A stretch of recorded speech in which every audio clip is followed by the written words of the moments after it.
good to see you again here.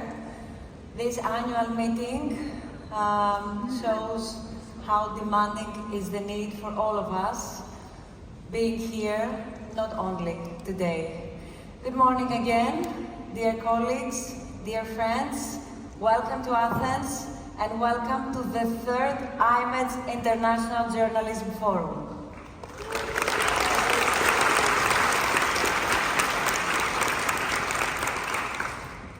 It is both an honor and a profound responsibility to address you today at this pivotal moment for journalism. Needless to be said that journalism stands at a crossroads. The challenges we face are multifaceted and very complex.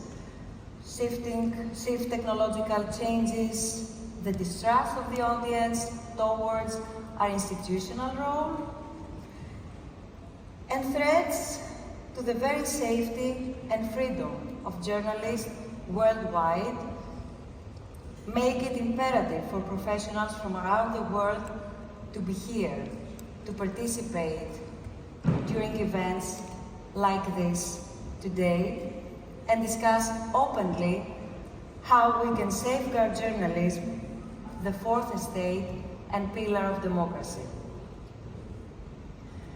This year, we mourn the loss of 50 journalists who have been killed while pursuing the truth. A stark reminder, the danger is facing those who dare to report from the front lines of conflict and corruption. 583 journalists are currently detained across the globe, silenced for their commitment to transparency and accountability. The power players do not want an independent journalism. They do not want free journalism. They don't want a prosperous media industry, and they don't want to be held accountable for their activities and their actions. Therefore, now more than ever, we need to do our job. We need to do our job as best as we can. We need to produce cutting-edge journalism to serve the public. Journalism, not content. The legacy media industry slowly stumbles. More than 21,000 jobs were made redundant last year, according to reports. And this drastic reduction not only impacts the livelihoods of media professionals, but also threatens the diversity and depth of new coverage available to the public. An increasing number, at the same time, an increasing number of people are selectively or even entirely opting out of news consumption. And this phenomenon is often driven by a lack of trust in journalism, fueled by perceptions of biased reporting, harmful narratives, and narrow focus on sensational and negative stories. But research indicates that audiences desire more than just updates on top news stories, and they seek more than ever diverse perspectives and reporting also that offers solutions. Do these qualities fit on our existing media business models? Unfortunately, it is my belief, I think I'm not the only one, at least here into this room, that there is a little effort to produce a viable alternative model, a model that also will withstand the tremendous changes to come with the introduction of AI as diffuser of information. It's not the first time. It's not the first time that we, journalists and journalism overall, has to face similar challenge. I remind to all of you that almost 15 years ago, the rise of social media sent the media spinning. And then we became so attached to big tech that we even changed the way we report. Shorter videos, shortened sentences, graphic images, the way we make our decisions and we choose the words that would trick the algorithm. But at the same time, all this process, our readers were tricked too. In the end, the algorithm didn't favor the news, but instead the so-called content creators, and especially creators that turned bigotry, sexism, toxicity, of course, a lot of toxicity, and the spread of fake news into profit. Profit for themselves and user attention for the platforms. And now we're witnessing a new revolution, maybe the biggest revolution, for sure, for our generation, maybe not only for our generation, artificial intelligence. Allow me to say that generative AI wouldn't exist if it weren't for all of us, journalists. These models are trained on our work, videos, articles we have produced into our careers, but no one asked for any permission for this training process. Dear colleagues, we need to investigate this systemic process. We need to investigate these systems. And we need to report to our audience about AI's systemic flaws and biases. But we also need to be part of this discussion. And at the same time, we need to benefit from it on our own terms and conditions. Somebody might easily say that I sound very pessimistic. Yes, I am. But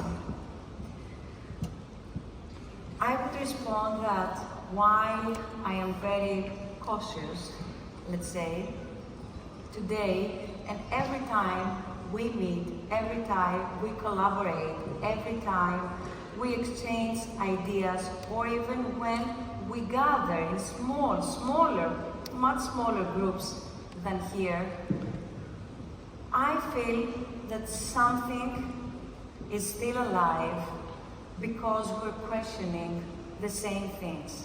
And I feel that we are looking for the same values and the same ethical values. So, finally, I have very strong reasons to feel more optimistic. And to be more specific, I would like to explain why. First and foremost, because of all of you, and all of you here today, because the majority has traveled from different countries, different continents to be here, all of us to be here and reflect on the future of journalism. The rise of non-profit newsrooms makes me very optimistic because, and we should all applaud the small newsrooms that have made such a significant impact through their work. We should also applaud the newsrooms from around the world that have collaborated with each other to hold the powerful accountable. However, at the same time, we must have the discussion about whether their current business model is sustainable in the long run. In the past, many times, we have mentioned and we have agreed that journalism is not a hobby. But journalism is not also for the profit. It's a very sensitive line, but we have to define the terms and the conditions under which we will be allowed to serve the public, to do our work, and to be paid for this, and to work in sustainable environments. We at iMEdD, for instance, as all of you know, supported from the Stavros Niarchos Foundation. The Stavros Niarchos Foundation is our founding donor. And that's why and how we're free and independent and allowed to speak openly, to be independent while we're designing all of our programs. And this is something that, yes, we don't take it for granted, obviously, because we are also journalists. We are not managers. We are journalists who have been trying to run an organization, and we have this ability, and that's why we speak openly and we raise all these issues, and we open the discussion, and we create a platform so that all of you, and even more, to be part of it. We need, because we lack of diverse opinions, ideas, knowledge, but we cannot debate on any ethical values. And I'm pretty sure that there are very few, but they should be very specific, the ethical values.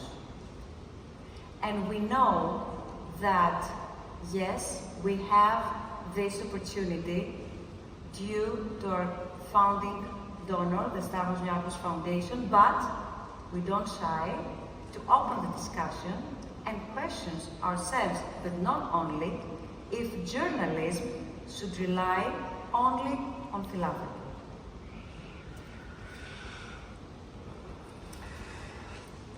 My optimism is further strengthened by another community we've gathered here in Athens over the past few days. We have the pleasure of hosting students and professors from 13 universities across the globe. We believe it's crucial to include universities in the conversation about the future of journalism. Could you imagine that many of them, if not all of them, might avoid news? Very familiar words, news avoidance. And what about the younger generation? That's the reason why we have the responsibility to engage them, we have the responsibility to activate them, and that's the reason why we have to fully activate them into our effort, into our venture. But we have also the responsibility to guide them, and we have the responsibility to help them navigate these complexities with integrity and purpose. Thank you.